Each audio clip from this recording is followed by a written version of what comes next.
Hi everyone, my name is Tracy Malone and I am a transformation coach and healer, and I am so honoured to be a part of the Aligned Feminine community, and I'm so grateful to have this opportunity to speak to you all.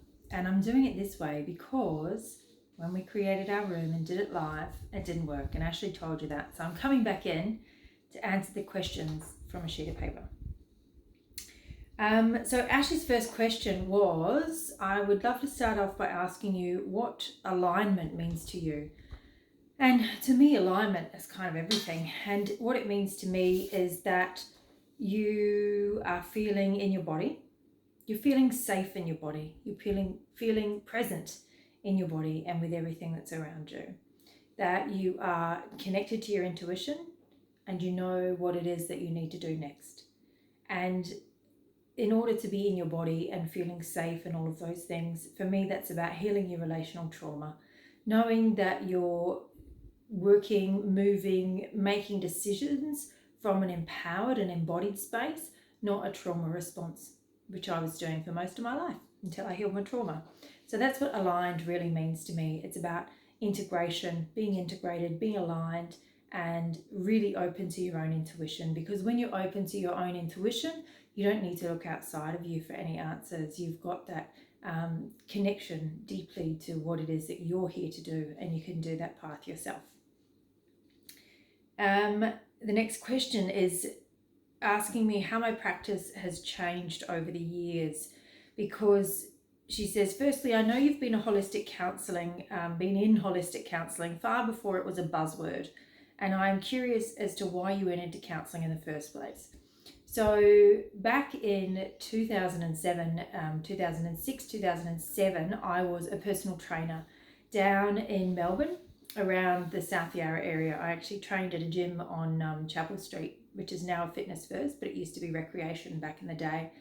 And what happens is, like hairdressers, when you're a personal trainer, people just tell you their problems. They just open up to you and tell you loads of things. So I was very aware that this was going on, and I was noticing that this was happening. And this is a time, Facebook, social media wasn't invented then. Smartphones were a long way off. We had internet though. And so I got a lot of my news and a lot of my connections from I can't remember what it's called, but it was a spiritual magazine.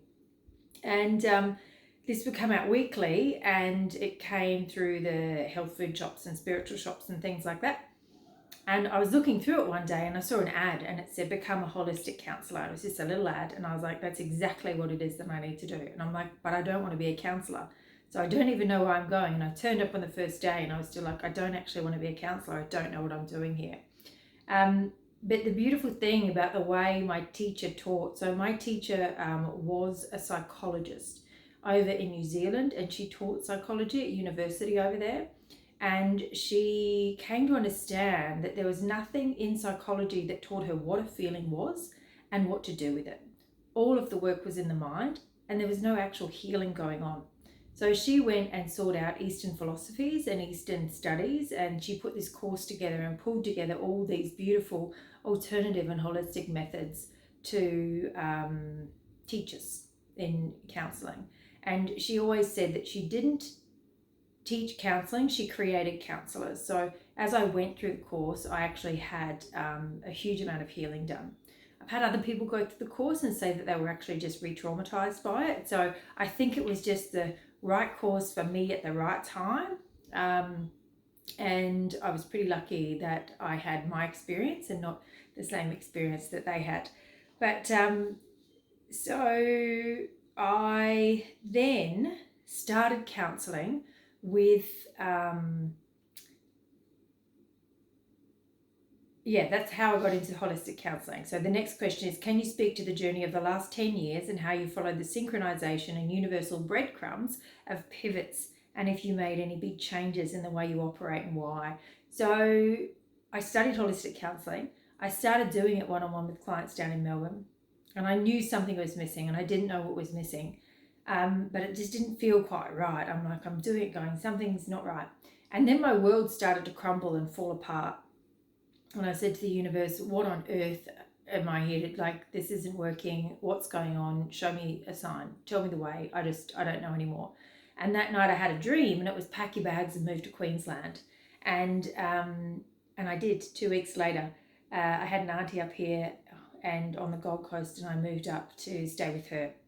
And when I got up here, she took me to Tamborine Mountain one day to check out things up there. And we went into this shop, and in the shop there was a whole bunch of books. It was like a spiritual shop, but then it had books, and there were horse books. And I had said to her how much I loved horses when I was younger.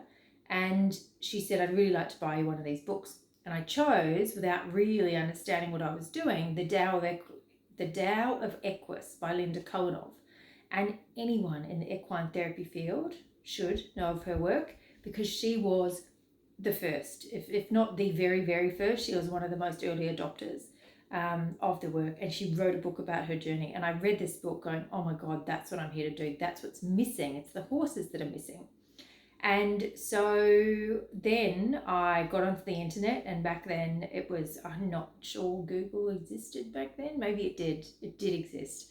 But it wasn't as massive as it is now to be on the internet, to have websites and those kinds of things. It just wasn't a big deal in that day. And so I looked up people. There was one person doing the work over in Perth, and that was kind of like coaching work. So I was like, there's nobody really doing it around here.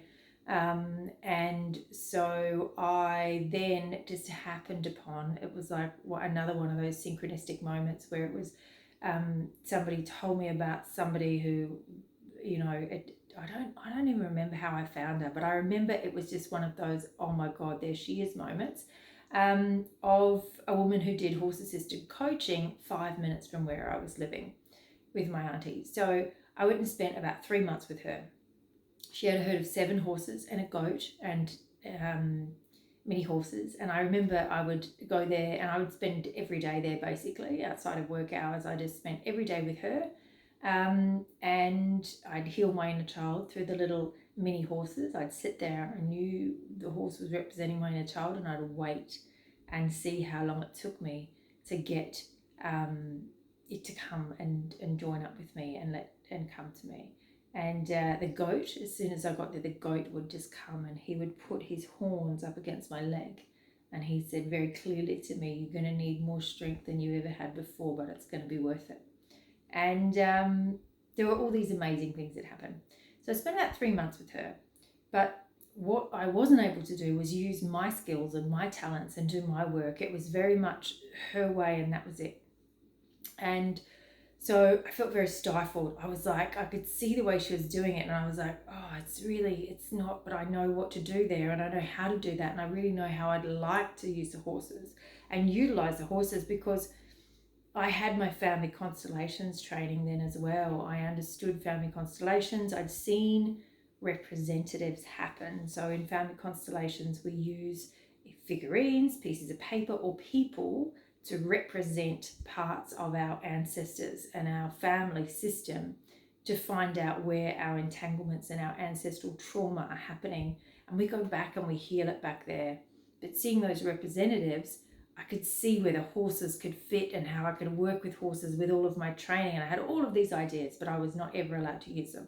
So about 3 months in, the one horse who was the head, he was the lead gelding, he came and he put his head right on my chest, which is something he did not normally do.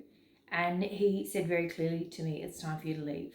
And I was like, oh my God, you're right. It really is time for me to leave. And so it was a moment where I did leave.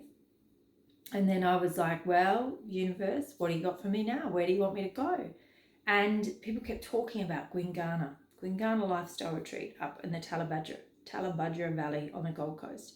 And I was like, I heard it through someone, and then I opened the newspaper, and here's this big newspapers, remember those? I opened the paper, and here's this double spread all talking about Gwingana, and I'm like, oh my God, it's everywhere. And then somebody else spoke about it. I was like, right, that's 3 times. I'm going to check this place out. So I got on the internet, checked it out, and their website said nothing about horses. And I'm like, universe, what on earth are you doing? There's no horses here. I don't understand what it is you're talking about. But it had on there that it does, they did work experience. So you could go there and you work for them for 6 weeks. You stay on site. They have their work experience cabins. You work pretty much 6 days a week, I think we did, for 6 weeks, and then you were given a week of program. So you got to be a guest for 7 days. And so I thought, well, that's what you want me to do. I'll go and do that. And I signed up. I got a phone call for the interview, and I was talking to the woman, and she said, and part of your job as work experience is looking after the horses. And that's when my mind was officially blown, and I was like, are you doing what? And she said, yeah, the general manager, they're not a part of the program. They're nothing to do with Gwingana, but the general manager's horse and her friend's horse actually live on site. And from then I was like, I know exactly what I'm here to do now. So I went there and started work experience. And as part of work experience, our job was to feed the horses. And it was done, any horse people out here, they basically got the ingredients, bucket feeds, you imagine bucket feeds, and they get the pellets and they get this and they get that, and they throw it all in, no mixing, put a bit of water in, push it to the horse. And I was just like, and they were rugging and unrugging, and I was just like, I think from today on I should actually look after the horses. So I went back and I said, can you redo the whole roster? And I'm on horses the whole time. And so that's what I did. And I spent some time, obviously, every day with the horses, morning and night. And I got to know him, and I was like, I reckon you want to do this work with me. And he was like, yeah, I do. Let's do this. So I went to the general manager who owned the horse, and I said, this is a work that I can do. And she was like, this sounds amazing. Let's do it. And so it took a while. But we ended up getting it all funded, and everything was great, and we built a round yard, and I started doing this work. So I was actually the creator of the equine experience up there at the Gwingana, which I'm really proud of. And I believe it's still running there today. A few people have done it since. The woman, I believe it was Jane Faulkner, who was running it now, or was recently. I don't know if she's still up there or not. She may have left too. She came to me for a session at Gwingana, and she was terrified of horses. And she had this one session. She goes, I have to do this work. And so she went on and studied. And now she's teaching people, she's getting people diplomas in the course now. You can actually go and study with her. So, and that's all because I followed those signs and signals. So that's pretty cool. That's one amazing legacy that I have. So we got started in this work. And I didn't say this before, but this is hilarious. So I had never worked with a client before, ever, and horses, ever. I absolutely went in on trust and trust alone that this was going to work. So they built the round yard. People are paying money to come and spend 50 minutes with me, and I didn't even know if this work would work. I went in and completely backed myself, and I said, I know how to do this work. I never said I did it. I said, I know how to do this work. It's great. I never lied, but I never told them I'd never done a session before. So anyway, it was great, and we went forward. And so my first ever session with a client with a horse was actually a paid session in the round yard at Gwingana. And it went great. And what it taught me to do really well was I couldn't let things blow out. I couldn't let things go for a long time. I honed my craft really amazingly up there.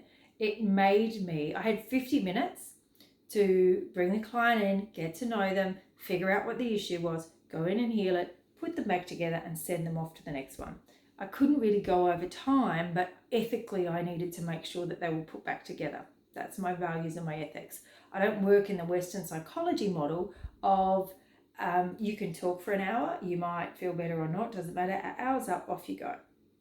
I work in when people come to me and they open up, I want to do healing, and then I want to put them back together, make sure they're feeling safe and grounded in their body before they leave my presence. And so I had to do all of that in 50 minutes. And I did. I was able to do that. And what I became really good at was being able to get to the point really quickly. And it got well known when people would, when the staff would talk about what we've got on the property and these are things you can do. So the morning is a program and the afternoon is appointments. So you could do your spa or do nothing and read a book, or you could have these other appointments. And there were other therapists and things there as well. And I was one of them with the equine experience, and it's quickly got known as, why don't you go and cry with a horse? Because within a few minutes of people turning up, I was able to tell them exactly what was going on and what we needed to work on.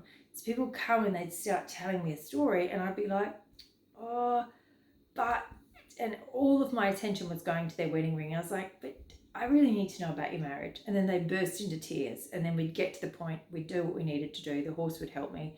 And that's kind of what we did. We had this amazing relationship. This horse was just incredible. I loved him dearly.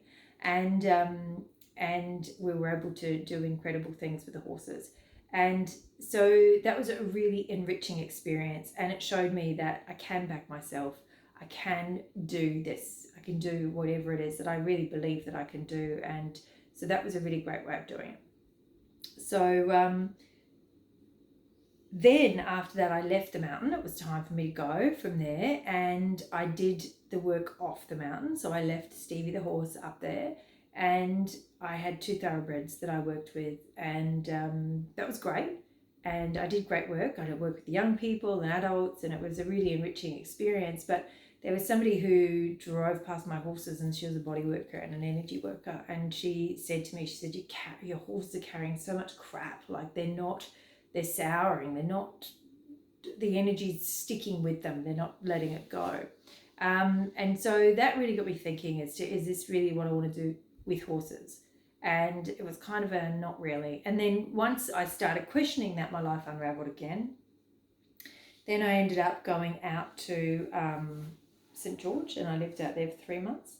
And I didn't think I would do counselling again. I went out there to work in a vineyard, and then I ended up with a job as a flood recovery counsellor because somebody in town had mentioned counselling to someone, and they go, we need one of those. And then they hunted me down and got me this job.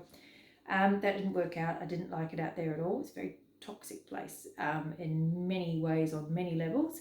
And so I moved back to Brisbane, and that's when I met my son's father. And I went for a deep dive into that relationship, and because it was a very toxic relationship, and I trauma bonded, I handed over my power immediately, and I went on to a deep dive of it always being about somebody else and never about me. So how could I help and support people when I couldn't do this for myself? But I did. That's when I did get my mares. When I first met him, when we bought a house out here in Sanford, the first thing I did was made sure I got horses. So that's how Kiowa and Gypsy came into my life, my 2 mares. And so then I had all of this training. I swore I'd never do it again. And then I started to feel like it was time for me to leave this toxic relationship. And that is when every single bit of my training and more had to be turned around on me. I found when you're leaving a narcissistically abusive relationship, there's a lot of focus on the drama. And I was getting so caught up in the drama and so caught up in every email and everything. I felt like I was being dragged down all the time, and I was continually traumatized, continually triggered in my trauma, and I was crying and I just didn't know what to do.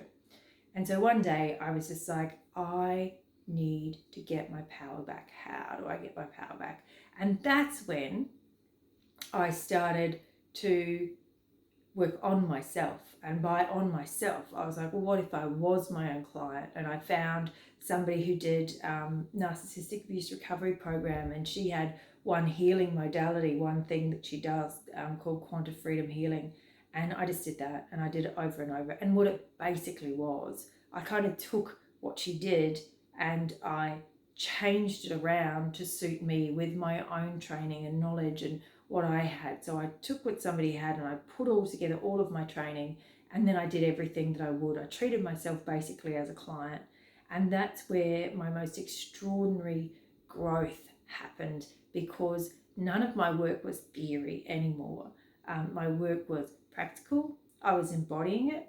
I finally came to understand what did and didn't work for me, and I changed things and did as much as I could to make sure I felt good in my body. I didn't, like I do with clients now, I could feel when I was like, I'm not actually done. I'm not, that just hasn't quite worked. What do I need to do? How do I change this? What do I do next? And that's what really brought me into a space of really understanding deeply how to heal trauma. I had gone back during that time that I was with my ex, my son's father, and I had retrained with my teacher again for another year. And so there was a lot of trauma training and stuff in that, but it was all theory. And a lot of that year, what it actually taught me was I already know a lot. I didn't actually learn anything new. It reiterated how much I actually know and how I could be really confident in my knowledge and what I had.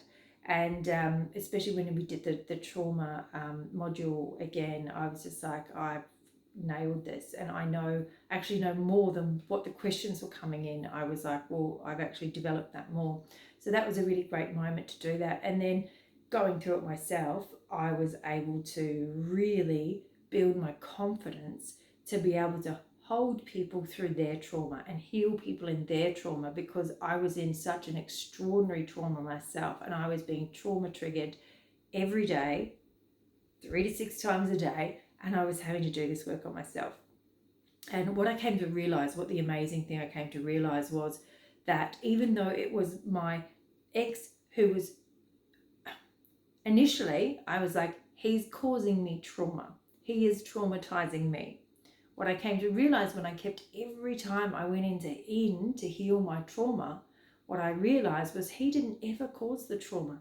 My trauma was caused back in the first 7 years of my life. So every time I went back, I was healing trauma around my dad. It was never, ever, ever about my ex. And so what that did was it helped me realize and take my power back even further, was that he, my ex, was not creating my trauma. He was triggering the trauma that had been created when I was a child. So I healed this trauma back here, and he couldn't trigger me anymore here. So that's how I became really empowered. And I was an amazing student of my own. And this was happening. I left him and COVID hit in January. I left him in the December and COVID hit in January. And so everything happened for me so beautifully to allow me to heal in this time. I was really lucky. Through settlement and things, I was financially looked after. It was like the universe had put this big, beautiful cocoon around me and said, just heal. And every time I thought about, I need to go and help the world, I need to go and make people wake up and all that stuff, the only words that came to me every time was heal yourself. That's your job, is to heal yourself. And so that's what I did. And these last years are when I've been able to take all of the theory and turn it into practice on myself. Like I said, so I'm really comfortable and I can deal with massive traumas. Like there are people who think, there's nobody that can hold my trauma, and they come to me and they absolutely are able to heal those traumas with me because I get trauma and I'm not scared of trauma. I am good friends with trauma. And it is something that is so beautiful to witness and hold and safely take people through in a really gentle way. The old ways that we used to do trauma was like, lots of massive expression and things like that. But it's really important in my experience and in my opinion, my professional opinion, trauma needs to be healed in a safe, gentle, and calm way. It's actually not something where you want to get your nervous system all riled up again, because that's actually re-traumatizing you. There's a lot of people I've seen who do expression work and things like that, and I think they're actually, when I look at it, they're actually re-traumatizing people. They're opening the trauma, they're not healing it. So I really love working with people's trauma, and I've come to understand that trauma is kind of the key to everything. If there's anything that I've changed in my work, I have this breadth of work and breadth of knowledge and breadth of tools to use, but it always comes back to, it's all about trauma, and we need to heal the trauma. And when we heal the trauma, all of this story just evaporates. It's one other thing that my teacher used to say, who would you be without your story? Because your story is just your story. And she used to say that to me a lot, because I was very caught up in my story, and I was very... I loved drama. I had a big addiction to drama. So it's like, who would you be without that story? I wonder who you would be without that story. So that was something wonderful that I learned as well. And so that's kind of how it changed. And then the next thing I did was coaching. I looked at my skill set and I went, okay, I'm good with trauma. Like, I'm amazing at healing trauma. I've got this incredible skill set now, but I don't actually want to be a counsellor. I don't actually like the idea that, one, people come to me because there's something wrong with them. Two, that people are stuck in the past and they're not moving forward. So that's when I actually studied life coaching, and I studied online with an Irish guy, and he was fantastic because he's a coach and hypnotherapy. I've also since trained hypnotherapy with him, and NLP, which I'll probably do in the future as well. And what I loved about the training was I learned all of these beautiful methods. I wasn't sure that I would actually learn much out of it, to be honest. I thought I kind of knew so much from counselling that I wouldn't get much, but I got a lot. I got some great tools actually that I use often with clients. So it was really relevant, and I'm really glad that I studied it. So people are able to come to me for coaching now, and coaching has a different feeling towards it because in coaching we're future focused. And I know that people want to get to this place. And what I'm able to do is go back and go, okay, let's look at this place.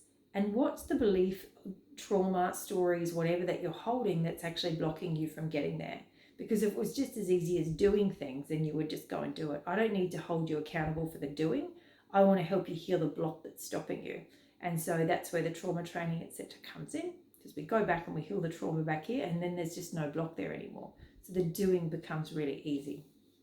And when I studied hypnotherapy, what was really great was it was more affirmation than anything. So in my counseling training, I was taught how to create visualizations and how to create healings, and I do loads of that over the years, loads and loads of that over the years.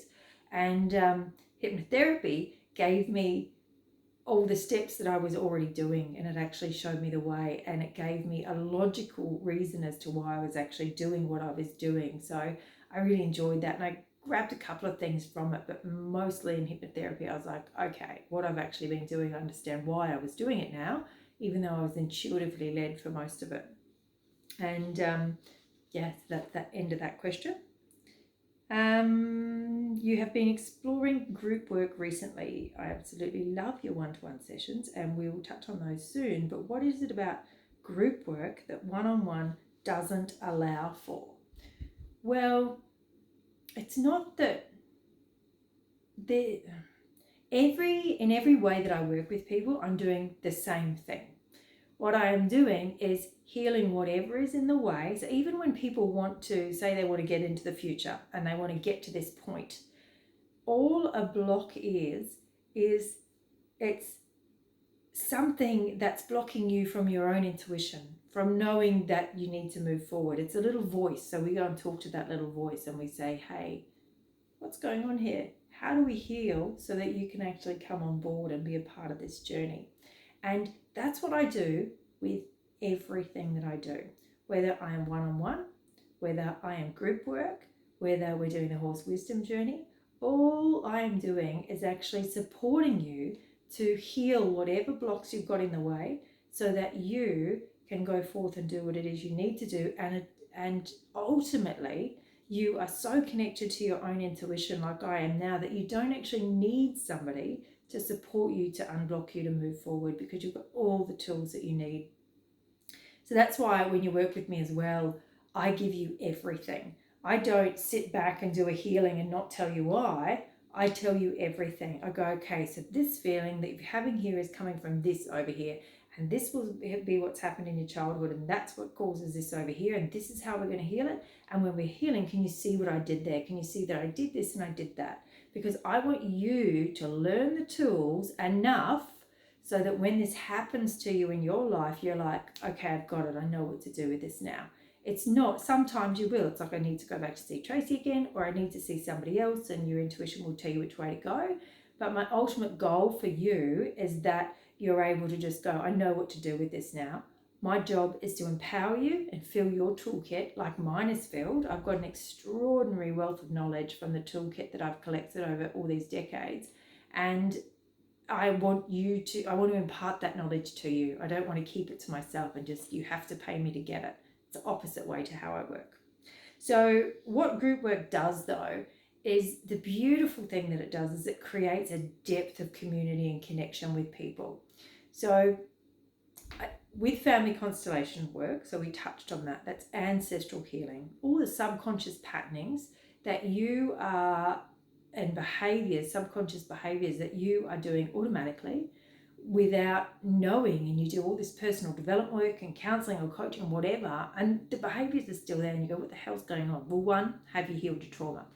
And if you have done all of that, then what it may be, what it more than likely is systemic. So it's actually coming from your family system. There's something that has been unresolved, any unresolved trauma in your ancestors. Stop and think about that for a second, because there's loads, because they didn't have available to them what we have now. So we go back and we heal that trauma back there, because you don't have to carry it anymore. If there's anything unresolved in the system as far as trauma goes, it has to be passed on down the family, and it's still present today in the current living family members. Have a think about how much trauma that is. So what we do in family constellations is we look at where the trauma is, we go right back into the generations, hand it back there, we heal it back there, and you just don't have to carry it anymore.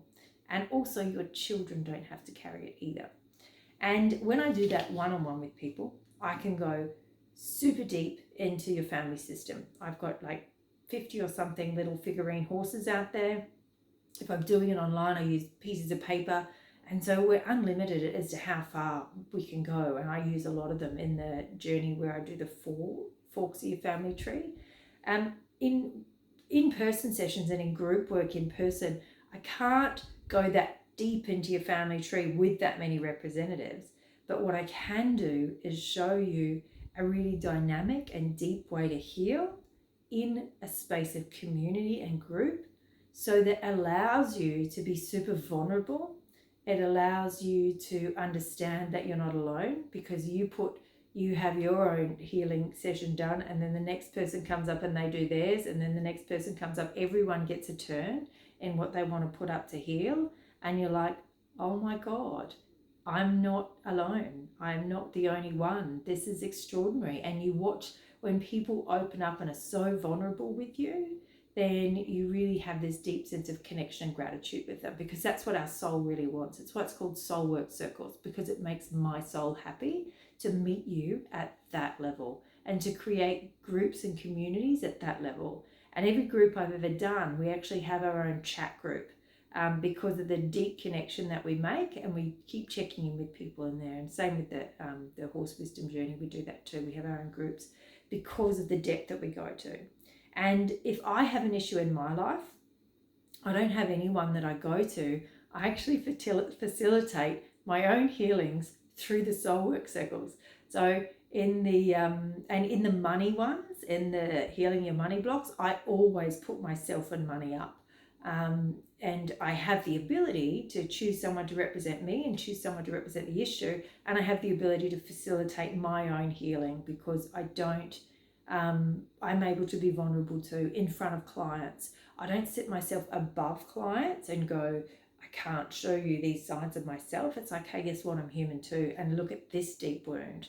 And when I put my stuff up at the money one, they were looking at me going, oh my God. I'm like, yeah, oh my shit, it's deep. Like, I've got some really deep, deep wounds there, and I'm really willing to heal them just as you are. This is who I am. This is what I do. So they get that deep connection to me as well. And they get to also take me off the pedestal and go, wow, she's not sitting up there because she hasn't done it or she's not experienced it. Like, she's going through it as we are. And she's just got more tools in the toolbox that she's able to then share with us. So it's really beautiful to be able to do group work. I love the dynamic of group work.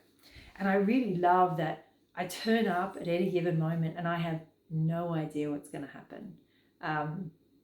And that really actually excites me. It's not knowing what's going to happen and me having to figure it out and open up and work in that really dynamic way. That is like the coolest thing in the world for me. That's when I go completely in the zone. I get to go to this different space and work my magic.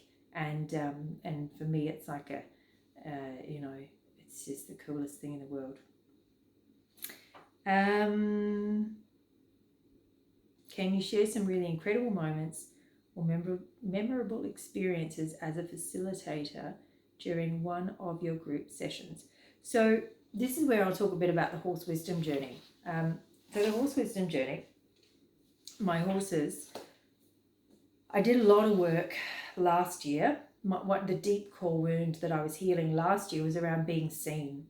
And as I did that, this horse wisdom journey, and I always thought, I was like, I've always kept horses in my branding. When I rebranded and came in as coach and transformation coach and healer and all this stuff, it's like, I've kept the horses. I wonder why. They must be, I knew they were a part of something, but I couldn't figure out why. And then one day it dropped in and it was like, how about you work with the horses in this way? And I was like, holy smokes, I can do that. I reckon I can do that. I reckon I can do psychic readings for people through my horses. Because a lot of the work out there with horses was still in the therapy realm where the horse needs to reflect back the behavior to the human. And I'm just like, I'm not doing that anymore. That's not where I don't want to work in that way. I don't want to subject my horses to that.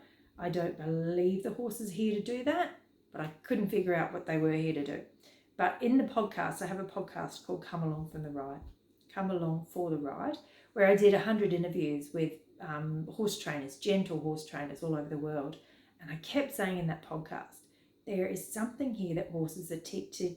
There is something here that horses have come to teach us if only we'll stop and listen. And here I am finally, years later, stopping and listening. And this is what it was that I've come to do with the horses now. And this is what they've come to do, is they've come to talk to you and give psychic readings straight to you. So instead of them reflecting your behavior back to you and working at this level, they're like, how about you come and you work at my level? How about you step into my energy, and how about you feel what it's like to be truly healed and led by the horse? So in those group sessions, it was amazing. I did it once and I turned up, and I swear to God, like the same as when I did the equine assisted counselling, the first ever session was paid and it was in there. Exactly the same for the horse wisdom journey. I said to the horse, I asked my horses, I was like, can we do this? And they're like, yep. And I was like, can we practice? They go, no. I was like, can you give me an idea? They're like, no. Show up, do the work, we'll be fine. So of course, I'm going full trust. And also, if the horses don't come through on the day, I'm very psychic anyway, I can give a psychic reading. It's like I can still, if the horses don't come in to lead the meditation, I'll lead the meditation myself. Like I'll figure it out. I'll be fine. And because I wasn't 100% sure that they would show up on the day. And they did. They absolutely did. And it was a truly, truly extraordinary moment in there when the horses did connect with me, and the messages that they brought through for the people were seriously amazing. There's one person there and they were told, you are here to do something on the planet that no one has ever done before. I was like, we need to get started now. The message is coming through and it's really big and you're first. And I just stood there and I said, this is what you're here to do. Nobody's ever done it before. Stop looking for other people to tell you what to do, because there is no one who can tell you, because you're it. You're bringing it through. This is yours. Holy shit. This is amazing. And she just sat there and went, yeah, I think I've always known it. And she said, and I think a psychic had tried to tell me that before. She said, but her ego got in the way and she played it down, and she actually talked this person out of doing it. Whereas because of the amount of work I've done on myself, I can get out of the way and there's no ego involved. I just deliver it. And I was just like, holy smokes, Batman, it's amazing. And so that is one of the really profound shifts, that this person was completely seen. It's their story to tell. I won't tell you, what it is. That's how I create safety in my group sessions, is I don't tell specific stories and say it's this person from this time and this is what they're here to do. That's not my story to tell, but I can talk around it. And it was just extraordinary to watch this person and watch it drop in and watch them own it and watch them go, yep, I can do that. And that was a shift. That was really incredible. When we did the money blocks, that was a huge one. And it was really incredible to watch people afterwards and how it is they felt. I put my own money block, and how I feel afterwards is just, of course, money's coming. I have more than enough money, and everything is paid, and money is a resource to me. Money is here to support me. All of the affirmations that I've been saying for years that were I was like, oh, I'm kind of getting there, but I'm not there yet. It was just like, it is done, because I cleared this big block around it. and hearing what people are able to do from then as well. So people have stopped doing swaps. They've stopped letting people pay less for their services. They're actually stepping forth and doing what it is they came here to do. They're not sitting in the low victim energy anymore. It's really interesting. Not just like you see people shift on the day and I'm like, it's done. But when we stay in chats in the groups, really checking in on people and being able to support them to be able to take the next step is pretty amazing too. And watching them do that afterwards. So whilst the healing happens, it's what happens in the action afterwards that's pretty amazing. And when I have done the massive family constellations, I do one that's 2 hours and we do 4 lines of the family tree.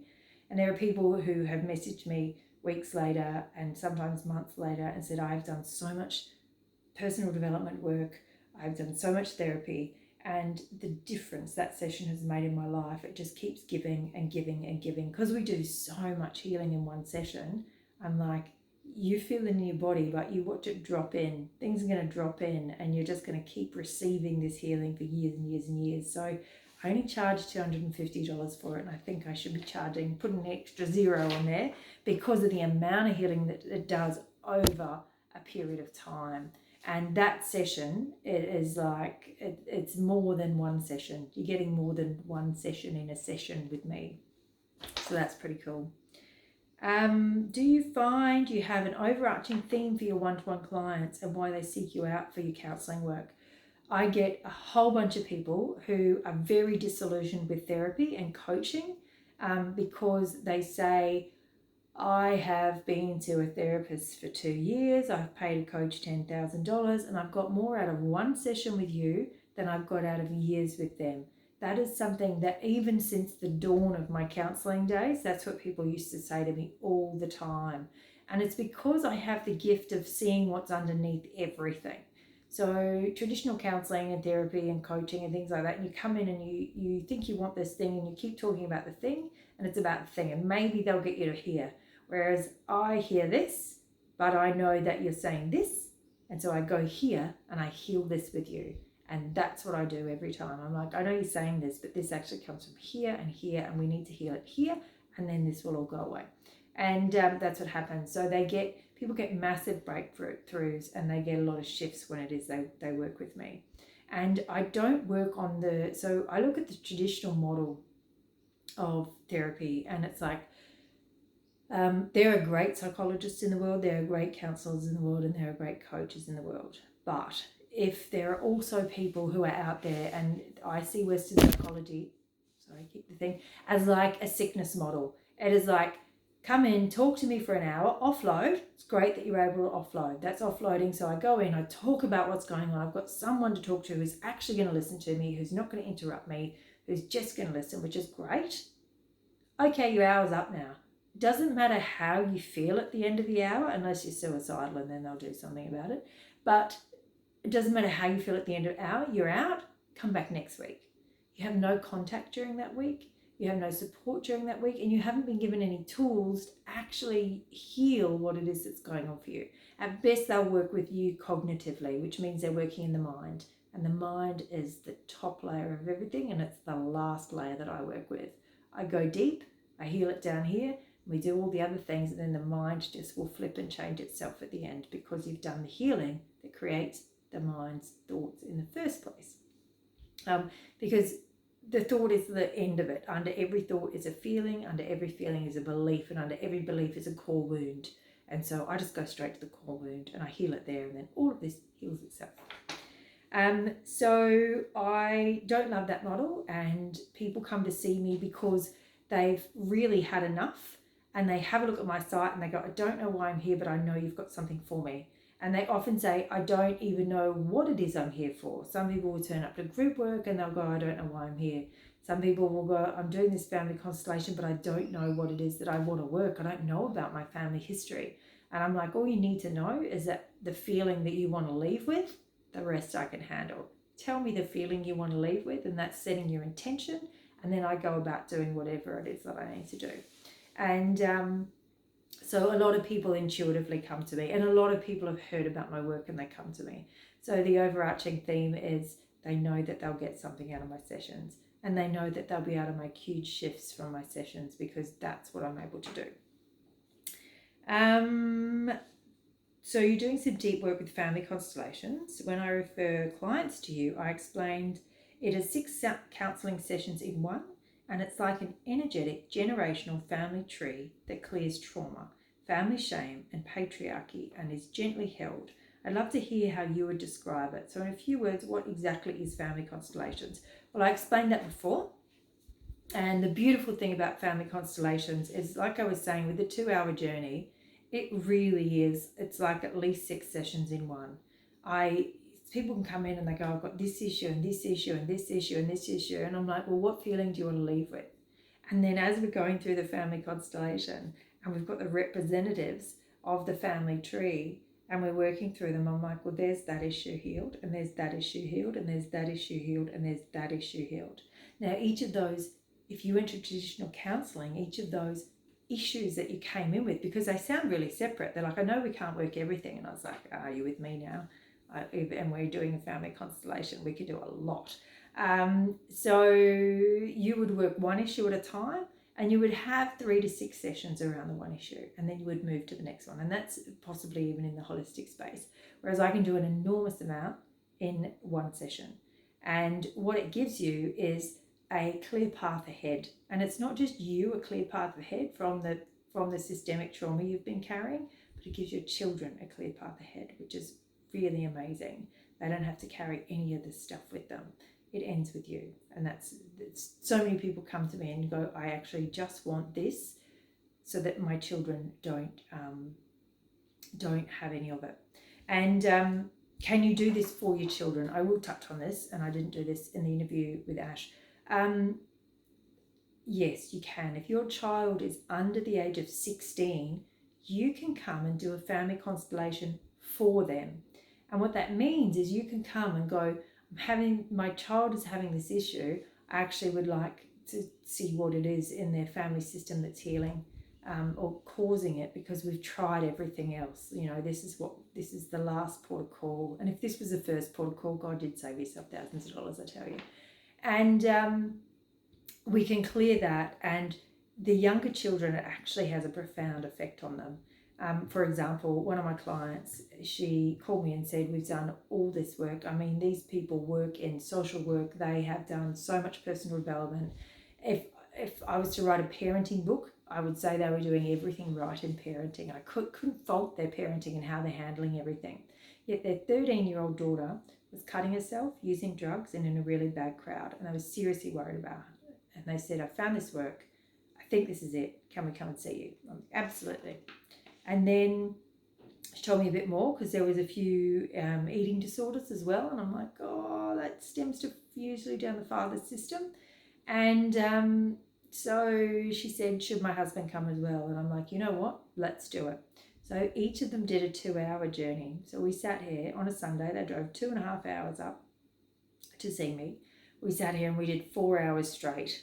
And we did his system, we did her system, we did extraordinary amounts of healing through both of them. And for my benefit, I bought the daughter did not attend. The daughter was at home, 2.5 hours away. She had nothing to do with this. They didn't tell her they were doing it for her. They just came to do it. Because I said, she doesn't need to know. You don't need to, tell her you did this for her. Anything, you can actually just do it. And they said, we'll do whatever it takes. And I brought the representative. I brought representative for the daughter out at the end, and I felt into her, and I was like, she feels clear to me. Like, she feels healed. She feels great, actually. But I can't make those promises to a client. I can't go, she's done, she's healed, she's amazing, you've got nothing to worry about. I was like, look, we've done what we can. We've healed an extraordinary amount of trauma. We heal curses as well. So that's something I do that's outside the realms of family constellations. I work intuitively. So I break contracts with institutions like churches or anything else. I can heal a witch wound back there. I go back further than family constellations usually does. They usually go back to 3 generations. I take it way back. I heal as much as we can possibly find in one session. I can tell if there's a curse in the family system, and we'll go and we'll heal that curse and break curses and do all kinds of things. So I'm a little bit offbeat as well as traditional in the family constellation sets. So the daughter felt good. We'd healed this huge curse, and I hadn't heard from them for ages. And then they rang and booked with me again, and I was like, tell me, how on earth is she? And they said, oh, significantly better from that day. Like, stopped cutting herself, started eating food, got new friends, got a job. They said she hated going swimming. She now got a bikini and swims at the beach and shows all of her scars. And I was just like, oh my God. And they said, she's not perfect, but she's now a normal teenager. She's not carrying all that stuff that she was before. So that's the power of how much you can heal and how much you are carrying through your family system. And I'm going to touch a little bit on that, which goes outside of this, but I'm going to give you this piece of information because I know there's counsellors and things out there. There are ways people work with children who are trying to harm themselves and any kind of self-mutilation. When I work in parts therapy, and when I look at the parts of you and the voices and things like that, there has never been a part of you, your psyche, yourself, that actually wants to hurt you or wants to see you hurt. All of your parts are trying to bring you to safety the best way they know how. It's just that they're probably immature parts of you, so they don't know how to bring you to safety in a good way. They only know how to do it as a kid. So imagine your 2-year-old child trying to bring you to safety. That's what you're dealing with in your psyche. That's what you're dealing with, the parts of you that have got all those voices going, no, don't do that, no, don't do that, we're not doing that, and they block you from moving forward. So when I hear people are self-harming, I go systemic immediately because I know there's no actual part of you that wants to hurt yourself. So I look systemic and I look energetically. So it's either there's something in your field that is of an entity or energy that is not there for your best interests and we need to heal that and move it on, or there's something systemic. So there's possibly a curse back there in the family system. There's something going on that is untoward because there's also no ancestor of yours that wants to do you harm or want you harming yourself. So that's just something for you to all put in your back pockets if you ever need it. Okay, so Ashley, you know I'm an artist and speak volumes on the importance of having tangible creative practice in your life. Do you have anything you are creating that you would like to share? I am always creating. I am like a prolific creator. I have to shelve things, and I've got a book of kind of creations that I get through. At the moment, the things that I'm creating are more podcasts. So I've got the horse podcast that I told you about before. That's actually sitting in waiting. I didn't close it off to end it. And I've got many, I've got listeners in America and Australia, and some of them will sometimes go, so when's it coming back? And I'm like, it will, but not today. And it will come back because I'm now changing the way I work with horses. Therefore, I've got a new story to tell. So I'm pretty excited to start it up again and actually talk about the way I work with horses now. The other podcast I'm doing is local to Sanford, and it's called Sanford Stories. And that was my idea during the pandemic. I really wanted to, because as I've said, I like to connect deeply with people. My soul is happy when we go to a deep level and talk at a deep level. And so I love having long conversations with people. I want to know people's life stories. And people go, don't tell me your life story. I'm like, I want to know your life story because I think it's fascinating. And it tells me so much about you. And in a deep way, not in a surface level way. And so this is Sanford Stories, long form conversations with people, telling the historic stories. I'm trying to find the first Australian story to tell of the area, which is hard to find, but I'll find it. Somehow, some way I'll find it. And then contemporary stories and just long form interviews. And there will be a chance for business people. I'm going to monetize it because I do not like working for free. And I don't believe I need to work for free with the skill set that I have. How's that? That's better. So I'm going to monetize it. If you are a local business in Sanford, we're going to do like an advertorial where you will pay a price and I will do the full hour or whatever interview with you where I will tell the story of you, your life and your business So it gives your business a voice, it gives your business a life, and it gives your business a beautiful story. And when you pay for these kind of advertorials in papers, or even online, it's there for a week, at the most a month, and then it's gone. But on a podcast, it's there forever. So we're also going to come in and give you some little reel advertisements for your business, and we're going to take little snippets and make this cute little story posts for you that you can then utilize on your own socials. And it's there forever. Podcasts are amazing because they do not date and they do not leave. So even if you're one of the first businesses and we're at the end of the year and we've got 52 podcasts because we're coming out for a week, people will listen to the end one, but then they'll come back and they'll find those ones. And what we can also do is we will eventually get a QR code for businesses, and we're going to place it at the business, maybe on the counter at the checkout or on the door or something, and people can actually click on the QR code and it will take them straight to the podcast. So you can just go, hey, just take a photo of that and it'll take you to our podcast where you can hear the story of our business. And so it's really cool what we're able to do there. And the other podcast that I'm creating, that is in production now, the Sanford Stories one, and that'll be out within the next month. The one that is coming out next week is called Positive Kid Vibes. And as you can see, I don't like to niche. It's not like I only work with women in business and this is what I do. Part of my creativity is going, well, guess what? I work with horses and I work with people and I do family constellations and I do soul work circles and we unblock money blocks over here. And I also like to do a podcast about tweens and also long form conversations with people in my community. So you can see where I don't do this to myself. That's how I let my creativity be, and I go, well, this is who I am. This is me as a person, and this is what I offer. And I know that those who are meant to work with me or be with me will find me because I'm doing all the things that I need to do. So I'm not into niching, grading people. I don't do niche. And it's working for me. Some people need to niche. I find niching makes me very uncomfortable and I feel like a caged bird, so I don't do it. Positive Kids Vibes. They're between 2 to 5 minutes. 5 minutes is super long. I'm trying to keep them as short as possible. They're every day of the week and they'll run every school day of the year. So it's a lot of content I'm building.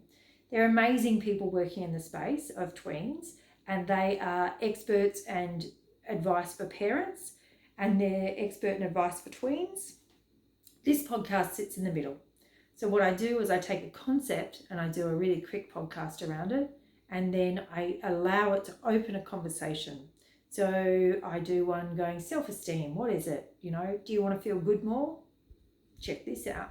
And then I talk about self-esteem, what it is. It's about how you perceive yourself. I keep it really simple, talking tween terms.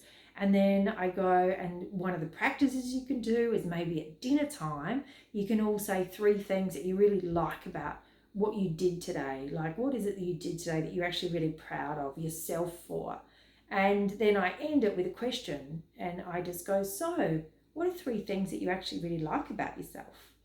And then I leave it there so that they're able to then go into a conversation, and there's a little bit of music at the end.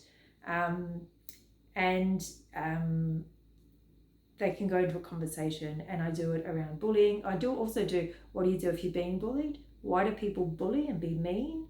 There's loads of things in there. What to do if you have a fight with your friends, screens versus outside, food, all kinds of stuff. But I'm doing it in a really conversational, fun kind of kid way that they'll be able to get it, and they'll be able to have conversations with their parents about it too.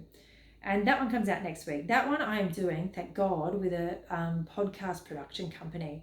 So it was actually somebody who came to me to do a family constellation. I did not know they owned a podcasting production company. They sat opposite me and that voice came in and it just said, she's going to give you a podcast idea one day and you're going to do it. It's a good idea. And I was like, okay. So 5-6 months later, she comes to see me again. She goes, I want to talk to you about a podcast idea. I was like, yes, you do. Let's do it. And this is what it was. She listened to my videos on my socials. She goes, how do we do that? How do we get in the kids space? I know I'm on Insight Timer, so I've got kids affirmations there. She was listening to that going, I think we can how do we fill this space with a podcast? And so that's what I do too. So look for me on Insight Timer as well, because there's loads of healing visualizations and meditations and affirmations that you can play during your sleep on there as well. So they look after everything with Positive Kids Vibes. I literally record it and I send it, upload it to Dropbox, and it's theirs. And I love that, that I don't have to do anything around it. And that's actually launching on Monday of next week. I don't know what the date is. So look out for that, and I'll pop a link when it's available as well. Is there any other service or offering that you are building or loving the facilitation space at the moment that you would like to amplify? I think I've amplified loads for you today. I think we've had a great chat. So I am going to leave it there, and I'm going to say that I love imparting everyone with tools. So even if you are a counsellor looking to up-level your skills, if you feel like there's something I've talked about that you would love to learn yourself and you think, wow, that sounds really cool, I'd really love to work in that way, I'd really love to learn that, come along and see it, because I'm not someone, again, who says that's mine, you need to do it my way and you have to pay for it in this way and it has to look this way. If you want to learn, I'll give you the tools, I'll teach you the tools. And there was somebody who was supporting me in Soulwork circles, and they were an energy healer, and I couldn't quite figure out, it was again, she came to me for a session, I'd met her before, we were kind of friends, and I was just like, we need to work together.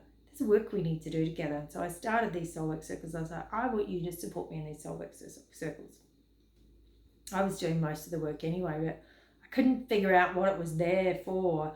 And then it all made sense on Saturday. We did another one on Saturday, and I was like, I actually think we need to do you now. There's something, and I want to work with you, I want to heal for you, and it's around this. And that was like, wow, that was this massive, profound moment where she learned that she needs to go and be somewhere else. And I was like, I've taught you enough of this work now. I've taught you how to do it. How do you now do these circles your own way? Because I don't believe, when I train people as well, I don't think you should do it my way, because then you're just kind of copying what I do, and that's not authentically who you are. Great mentors and great teachers give you tools and skills and ability and go, now bring your gift in. How is it that you do that yourself? And so I would happily do that for people. Ash talked about mentoring and what mentoring meant in the first chat. And if that's something that if anything I'm doing kind of rings a bell for you and you think, yeah, I want to learn that, then get in touch with me and we'll find a way to do it, because I would love to help and share and support and just make the world a better place. So thank you so much for your time, and I will put it in the comments, links and things for what it is that is happening. My next Horse Wisdom Journey is coming up on Saturday the 25th of March. Ash is going to be at that one with her mum, so it's going to be really cool. And Soulwork circles are coming up. I'm doing money blocks.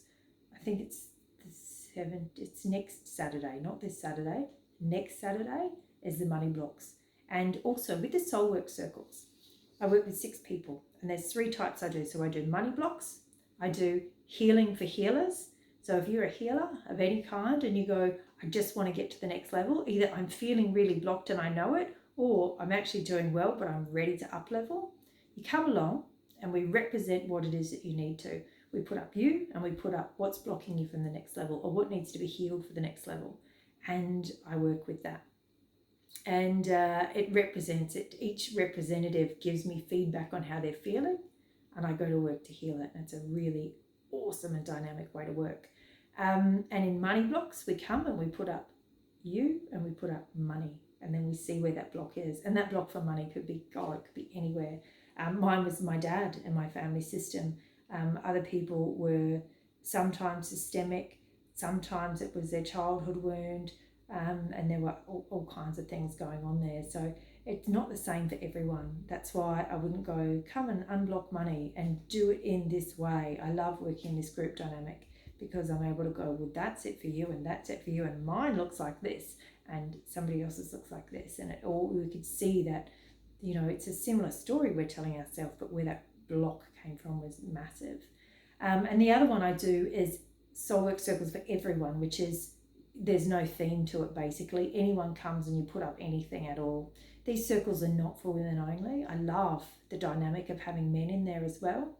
I hold a very, very safe place for people to be held and to be vulnerable in these spaces.